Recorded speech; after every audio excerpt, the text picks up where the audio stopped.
Hi friends, ఇప్పుడు మనం colours గార్డెన్కి వచ్చేసాము. రామోజీ ఫిలిం సిటీలో కలర్ ఫ్లవర్స్ ఉంటాయి చూడండి అందరూ.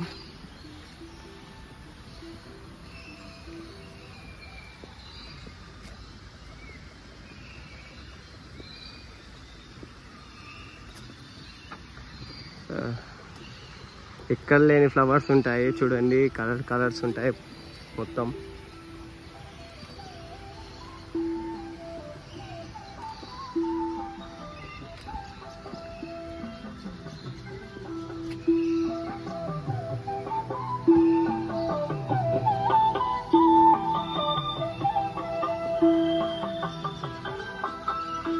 ఎక్కడ లేని కలర్స్ ఉంటాయండి రామోజీ ఫిలిం సిటీలో చూడండి.